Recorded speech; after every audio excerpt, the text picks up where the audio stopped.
ठीक है, चलो बच्चों आज हम स्टार्ट करेंगे। ध्यान सुनिएगा, न्यूटन का सेकंड एप्लीकेशन है। इससे पहले वाले लेक्चर में मैंने न्यूटन्स के लॉज बता चुका हूँ, पहला वाला, उसकी एप्लीकेशन भी कर लिए, राइट। और फ्री बॉडी डायग्राम, तो पहले फ्री बॉडी डायग्राम इंपॉर्टेंट है, दूसरा उसका लॉ आएगा, क्योंकि फ्री बॉडी डायग्राम से ही सारी चीज सॉल्व होने वाली है। तो आज हम स्टार्ट करेंगे न्यूटन का सेकंड लॉ, उसकी एप्लीकेशन। सेकंड लॉ बहुत सिंपल है, फोर्स लगाने पे क्या होता है, मास इनटू एक्सेलरेशन। किसी भी बॉडी पे आपने फोर्स लगा दिया, मतलब आपने धक्का मारा, वो चलने लगेगी। चलने का मतलब होता है ma, मास इनटू एक्सेलरेशन। और यदि वो चल नहीं रही है तो मतलब नेट एक्सेलरेशन जीरो होगा, क्योंकि मास तो जीरो होता ही नहीं है। वो कब होगा, जब एक ही बॉडी पे कुछ बैलेंसिंग फोर्स होंगे, एक इधर से, एक इधर से, या इधर से या इधर से। जब तक बैलेंस फोर्स नहीं होंगे, मतलब सभी फोर्स बैलेंस नहीं करेंगे, तब तक वो बॉडी के ऊपर नेट फोर्स जीरो नहीं कहलाएगा। ठीक, दो टाइप की इक्विलिब्रियम होते हैं हमारे, एक होता है इक्विलिब्रियम ऑफ रेस्ट, एक होता है equilibrium of uniform motion. Equilibrium of rest का मतलब कि बॉडी चले ही ना। इक्विलिब्रियम ऑफ यूनिफॉर्म मोशन मतलब होता है बॉडी चलेगी बट स्पीड और वेलोसिटी बदलेगी नहीं। अच्छा, इसको समझने से पहले, इसको और उसको जानने से पहले अपन को ये पता होना चाहिए, लीनियर मोमेंटम क्या होता है, मास इनटू वेलोसिटी। वैसे भी मोमेंटम का चेंज कब होता है, जब फोर्स लगता है। ये जो चीज आई है ना बेटा, वो इसको डिफरेंशिएट मानने के बाद आती है, क्योंकि rate of change of linear momentum he force के बराबर होता है, और वो इसके बराबर सॉल्व होकर आ जाता है। ठीक, तो मोमेंटम क्या है, कितना मोशन किसी बॉडी में आया। जैसे किसी इस एस को फेंकूं मार्कर को, तो इसका मास और वेलोसिटी, मास चलो फिक्स है, अगर मैं बार बार वेलोसिटी बढ़ाऊं तो ये और तेज लगेगा। अगर मैं धीरे से फेंकूं तो किसी को कम लगेगी, लेकिन अगर मैं स्पीड बढ़ा दूं तो हो सकता है वो बॉडी में भी सर फाड़ दे। मतलब सारे एग्जाम्पल मेरे यही सब चलते रहता है, मार धाड़ है ना, इंस्पायर्ड बाय रोहित शेट्टी। तो देखो, यही बात बताने वाला था। अगर मान लो कि एक बॉल को दीवार में मारो, ठीक, बॉल का मास अलग है 100 की स्पीड से।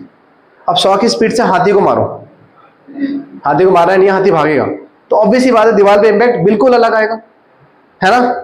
कभी कभी देखा आपने कि शीशे पे ऐसे मारते हैं, अखरोट टूट के बाहर आ जाता है, वापस आ जाता है। ऐसा कौन सी मूवी में देखा आपने? बादशाह मूवी में शाहरुख खान एक अखरोट निकालता है, टक से मारता है, वापस हाथ में आ जाता है टूट के, है ना। बट हमारे हाथ से तो कांच ही टूटता है हमेशा। ठीक, तो देखो मोमेंटम बड़ी कमाल की चीज है, क्योंकि इसके बगैर तो जीवन चलता भी नहीं, मोमेंटम होना चाहिए लाइफ में। ठीक, तो मास देखो, पहला केस है, मान लो मोमेंटम कांस्टेंट है। मोमेंटम कांस्टेंट मतलब कि लेट अस सपोज मैंने बोला कि दोनों का प्रोडक्ट 25 है, तो मास, अब मैं मास से मान लो 1 kg, वेलोसिटी 25, मोमेंटम 25, मास बढ़ाया, और अगर मैं मास बढ़ा रहा हूं तो मुझे वेलोसिटी घटानी पड़ेगी ताकि मोमेंटम क्या रहे, कांस्टेंट रहे। फिर से मैंने क्या किया, मास और बढ़ाया तो वेलोसिटी और कम करनी पड़ी ताकि मोमेंटम क्या रहे, कांस्टेंट रहे। यानी एक ही बॉडी में हमने दो चीज चेंज कर रहे हैं, मास और वेलोसिटी कंटिन्यूअसली चेंज कर रहे हैं, बट मोमेंटम कांस्टेंट रखने के लिए। तो बेटा मास और वेलोसिटी कैसे हो गए, इनवर्स। अगर आप मास बढ़ाते जाएंगे और वेलोसिटी सेम रखेंगे, आई मीन मास बढ़ाएंगे उसी बॉडी का, तो उसकी वेलोसिटी धीरे हो जाएगी, है ना भाई, बताओ।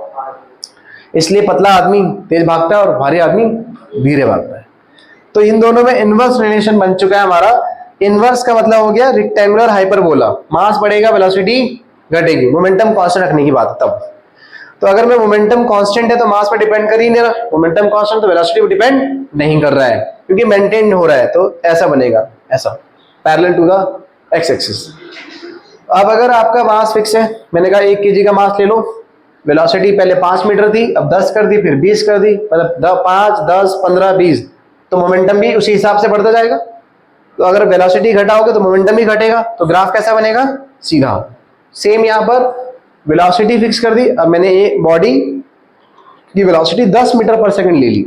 अब मैं पहले 1 kg को 10 मीटर पर सेकंड तो फेंक रहा हूं, फिर 2 kg को, फिर 3 को, फिर 4 को सॉरी, मोमेंटम क्या होगा, डायरेक्टली हो जाएगा। समझ आई बात। तो ये मोमेंटम का कॉन्सेप्ट मैंने समझा दिया है। आगे चल के लीनियर मोमेंटम आपका काइनेटिक एनर्जी में भी काम आता है, कि काइनेटिक एनर्जी और मोमेंटम में क्या रिलेशन, ठीक, जो मैं आगे टाइम में बताऊंगा। फिलहाल हम स्टार्ट करेंगे हम न्यूमेरिकल्स, यानी कि क्वेश्चंस इसको समझने के लिए, इस सेकंड लॉ को समझने के लिए। इतना क्लियर है? तो यहां तक छापो फटाक से। सर हमने छाप लिया है। देखिए, अच्छा एग्जाम्पल नंबर 1 लेता हूं मैं। मान लो ये ब्लॉक है हमारे पास, इस ब्लॉक पे मैंने कहा मास इसका जो दे रखा है वो 2 kg है। आपने इसके ऊपर फोर्स लगाया इस तरीके से, फोर्स मैंने कहा ये 10 न्यूटन है, एंगल जो मैंने कहा ये चलो 30 डिग्री है। तो आपसे बोला है इसमें फाइंड एक्सेलरेशन। तो बेटा एक बात बताओ, इसमें एंगल पे लग रहा है force, force is a vector quantity, angle पे लगने पे उसके 2 कंपोनेंट, एक होगा कॉस कंपोनेंट, एक होगा उसका वाई कंपोनेंट, है ना।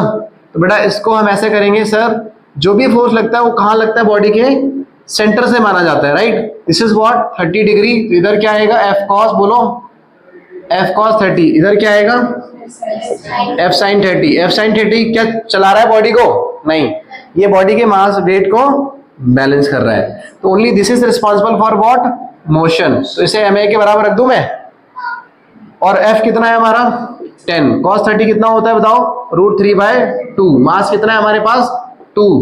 तो बेटा 2 से इधर से 10 काट दो 5, तो आंसर हो गया 5/2√3 एक्सेलरेशन मीटर पर सेकेंड स्क्वायर। ये आपका पहला क्वेश्चन, और भी बहुत आसान था। एक और क्वेश्चन देखते हैं हम लोग, एग्जाम्पल नंबर 2 सी। सो बेसिकली अगर आप ध्यान से देखें कि बेटा इसमें क्या होगा, let us suppose I am taking what, ये आपका ब्लॉक है, ये आपका ब्लॉक है, ध्यान सुनिएगा। इसका मास अगर हमने ले लिया 10 kg, क्या ले लिया हमने 10 kg, राइट। अच्छा अब बेटा इस पे ना एक फोर्स यहां लग रहा है, this is what 30 Newton, 30 degree ले लो सॉरी, और फोर्स ले लीजिए हमारा बेटा 10/√3 ले लिया मैंने इसको, ये हमने ले लिया राइट 10/√3, ओके न्यूटन। अब बेटा एक और फोर्स ले लिया मैंने, चलो इस बारी मैंने एक और फोर्स ले लिया इसके ऊपर, इस डायरेक्शन में ले लिया। और बेटा ये जो फोर्स लग रहा है ना, ये मान लो हमारे पास फोर्स है, ये F2 है, दैट इज 5 ले लो, 5 न्यूटन, और इसका एंगल दे दिया मैंने 60 डिग्री। मतलब एक ही ब्लॉक पे आपके 2 फोर्स है, एक ये रहा, बॉडी आपको बतानी है किधर चलेगी। पहले तो ये तय करना है किधर चलेगी, पहले क्या तय करना है आपको, किधर चलेगी। तो आप पहले इसके कंपोनेंट तोड़े, इससे कंपोनेंट तोड़े, चेक करें कि लेफ्ट राइट वाला फोर्स बड़ा है या लेफ्ट वाला बड़ा है, फिर उसके बाद डिसाइड होगा कहां चलेगी बॉडी। तो एक बार ट्राई करो फटाक से पॉज करके, फिर मैं आगे बताता हूं। इस वाले दोनों फोर्स में कौन सा फोर्स बड़ा है, ये बड़ा है ये बड़ा है। देखो एक बात बताओ मुझे, this is 5 Newton, this is 10/√3, right. ये इसका मैग्नीट्यूड बड़ा है छोटा है? अरे भाई एक बात बताइए, ये √3 की वैल्यू कितनी होती है 1.732। If you divide this 10 by this one, ये बड़ा ही रहेगा, है ना। तो इसका कॉम्पोनेंट तोड़ो इस तरफ, मैं इधर बनाता हूं अलग से। सी ध्यान से सुनना मेरी बात, ये आपका ब्लॉक, बेटा यहाँ पे ये जो फोर्स लग रहा है, हमेशा ध्यान रखो फोर्स कहाँ लगना चाहिए, सेंटर पे लगाना है आपको। कहाँ लगना चाहिए भाई, सेंटर पे। दिस इज व्हाट 30 डिग्री, और ये हमारा फोर्स था 10√3। तो अगर आप ध्यान से देखें 10√3, इधर क्या आएगा बोलो बेटा, cos 30, और इधर क्या आएगा बेटा, so this is what f sin 30, right. अच्छा वर्टिकल वाले को मैं फिलहाल नहीं देख रहा हूं, because I just want to see in horizontal direction only, ठीक है। So basically this is what 10√3, what is cos 30, tell me बेटा। √3 विल कैंसिल आउट, तो this will be what 5 newton, यानी कि लेफ्ट राइट की तरफ हमारा 5 न्यूटन चल रहा है हॉरिजॉन्टल डायरेक्शन में। अदिति देखो यहाँ पे बेटा, और ये वाला क्या हो रहा है, ये वाला। तो अगर आप ध्यान से देखें, दिस इज व्हाट 60 डिग्री, और ये कितना हो जाएगा हमारे पास, बोलो इस टाइप F2 cos 60 डिग्री। मैं साइन वाला नहीं ले रहा, साइन वाले की जरूरत है भी नहीं खैर हमारे पास, है ना। तो दिस इज व्हाट, ये F1 था, इधर आ जाएगा F2 sin 60 डिग्री। एम आई राइट? अरे बोलो। अच्छा सो व्हाट इज F2, 5 cos 60 कितना होता है ये, तो दिस इज व्हाट। अब मुझे एक बात बताओ, फाइनली अब हमारे पास डायग्राम ऐसा कुछ बनेगा। देखो डायग्राम तो खैर आप वैसे भी सॉल्व कर सकते हैं वहीं पर, बट अभी स्टार्टिंग में एक एक करके समझा रहा हूं, ठीक? नहीं तो आप क्या इधर भी सॉल्व कर सकते थे इसको एफबीडी बना के। अब एक बात बताओ, इस तरफ कितना लग रहा है 5 न्यूटन, इधर कितना लग रहा है, तो बेटा बड़ा कौन हो गया, तो जाएगी किधर बॉडी, एक्सेलरेशन कहाँ होना चाहिए, तो मैंने बताया था ना F net, always you have to take F net. F net मतलब 5 minus 2.5 is equal to what, F A, O sorry M A.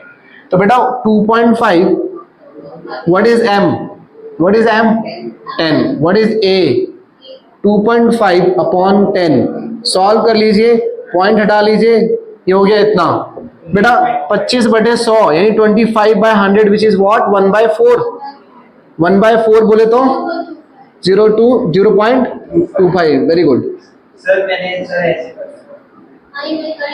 तो दिस इज द सॉल्यूशन, ध्यान सुनिएगा, this is not a CBSE level question, ये आपका NEET से भी ऊपर चला गया, ये मेंस का क्वेश्चन है, ठीक है, जेई मेंस का क्वेश्चन है आपका ये, और देखो आपने कर भी दिया।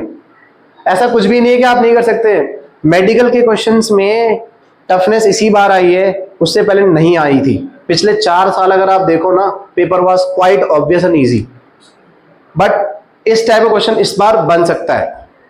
हालांकि मेडिकल वाले मैकेनिक्स वाले चीज पर कम जोर देते हैं, ठीक है, बट फिर भी मैंने आपको एग्जांपल लिया, इसी टाइप के मेंस पे भी दिए हुए आप, ठीक है, क्लियर। फटाफट छापो इसको, फिर आगे बढ़ते हैं। देखिए नेक्स्ट क्वेश्चन देखते हैं, what is the next question, there are 2 blocks 5 और 10, भाई दोनों को अपन ने कनेक्ट कर दिया, दोनों के बीच में एक रस्सी है और यहां से लगा दिया बाहर से एक फोर्स 30 न्यूटन का। अभी सरफेस कैसा है हमारे पास, स्मूथ है, कैसा है बच्चों, स्मूथ है। तो आपसे बोला है कि find acceleration of the system and tension in the system, not system, रस्सी में टेंशन कितना है, समझ में आई बात। तो एक बार ट्राई करो इसको, फिर आगे बढ़ते, ठीक है। क्वेश्चन लगाइए, देखो ध्यान से, इसमें आपको ना क्या निकालना है, ध्यान सुनिएगा, कि रस्सी का टेंशन निकालना है, ये रस्सी नहीं है, ठीक। तो आप एफबीडी बनाओ। सबसे पहले जब भी 2 ब्लॉक हो, 3 हो, 4 हो, से फर्क बिल्कुल नहीं पड़ता है। What is the basic important thing is that total force upon total mass, mass कितना हो जाएगा m1 plus m2, what is f, this is 30 newton, this is what 5 plus 10, answer कितना हो गया 2 मीटर पर सेकेंड स्क्वायर। यानी दोनों block same acceleration चलेंगे। भाई एक बात बताइए, ट्रेन का डब्बा चल रहा है, अगर मैं फ्रिक्शन मना कर दूं, मैं कह रहा हूं फ्रिक्शन नहीं है, तो सारे ट्रेन के डब्बे सेम चलेंगे ना भाई, ऐसा थोड़ी कि एक डब्बा अलग एक्सेलरेशन चलेगा दूसरा अलग चलेगा। हाँ अगर फ्रिक्शन होगा तो that could be a different case, क्योंकि फ्रिक्शन में नॉर्मल रिएक्शन भी आ जाता है, और अगर हर ब्लॉक का मास अलग है तो नॉर्मल रिएक्शन अलग होगा और फ्रिक्शन अलग अलग होगा, समझे क्या। अगर आप पहले ब्लॉक का एफबीडी बनाएं, फटाफट देखिए एफबीडी कैसे काम करेगा। देखो this is a block, this is 5 kg, this is what tension. अच्छा बताओ इस ब्लॉक को कौन लेके जा रहा है, सिर्फ टेंशन, सिर्फ टेंशन। तो बेटा टेंशन इक्वल टू क्या हो जाएगा m1 into A, what is m1 5, what is a 2, answer कितना हो गया भाई 4 न्यूटन। अच्छा बताओ एक ही रस्सी है, कैसे, अच्छा okay okay okay okay okay my mistake. देखो एक रस्सी में 2 टेंशन होता है या एक ही टेंशन होता है, एक ही टेंशन होता है। अब इस वाले ब्लॉक से भी यही निकलना चाहिए आंसर आपका, राइट। तो दोबारा चेक कर लेते हैं क्या सेम आ रहा है। This is what 10 kg, this is what 10 kg, इधर क्या है आपका f कितना हमारे पास 30 न्यूटन। और बेटा इधर की तरफ टेंशन मुझे पता है बट लेना नहीं है, क्योंकि मुझे क्रॉस चेक करना है कि टेंशन सेम आ रहा है कि नहीं आ रहा। बॉडी कहां जा रही है, राइट की तरफ, तो टोटल फोर्स क्या होगा F minus T equal to m2a। Now tell me what is F 30 newton minus T equal to m2 कितना है ये, और बेटा ये कितना हो गया 2। तो 30 में से आप माइनस कर दीजिए कितना 20,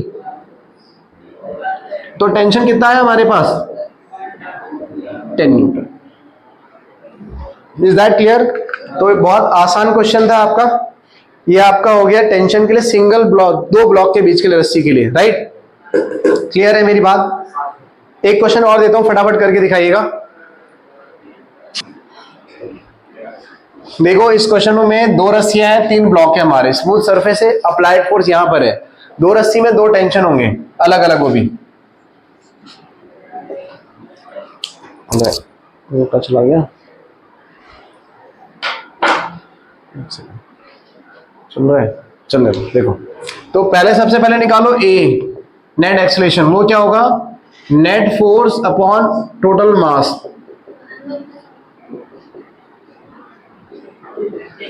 व्हाट इज नेट फोर्स, 60, और ये हो जाएगा 5 + 10 + 15, तो which is equal to 60/30, which is क्या आएगा, तो एक्सेलरेशन तो वही आ गया।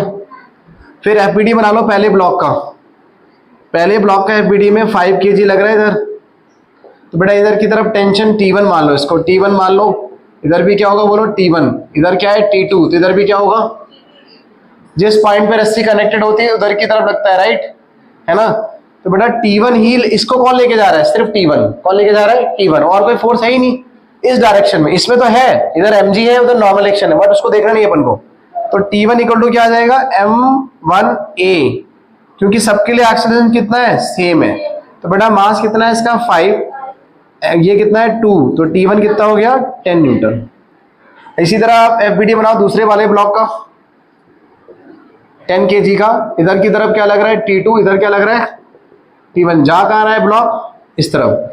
तो बेटा T2 minus T1 is equal to what, m2a। तो what is T2, T2 will be what, निकालना है अपन को। T1 कितना है 10, m2 कितना है 10 इंटू 2, तो बेटा T2 कितना हो गया हमारे पास 20 + 10 30 न्यूटन। अब आपको क्रॉस चेक करना है कि वाकई में ये बराबर है कि नहीं, तो लास्ट का भी देख लो।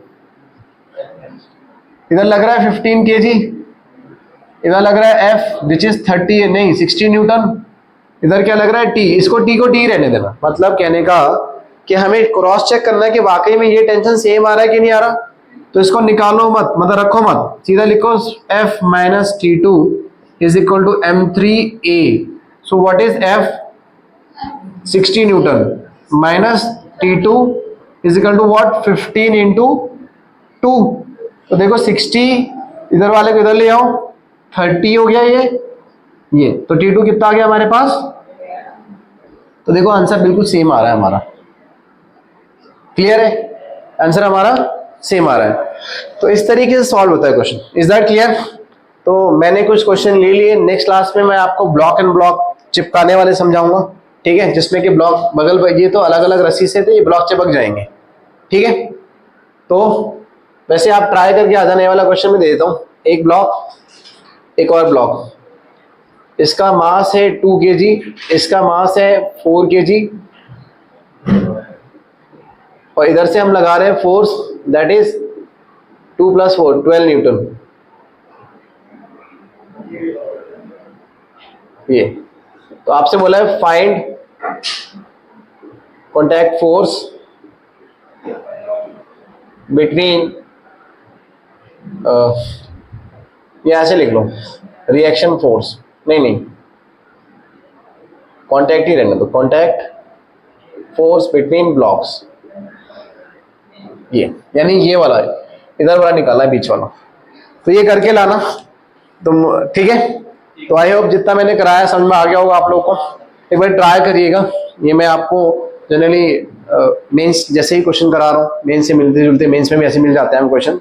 तो एक बार प्रैक्टिस जरूर करिएगा, नेक्स्ट क्लास में कंटिन्यू करेंगे। Thank you for watching. चलो भाई।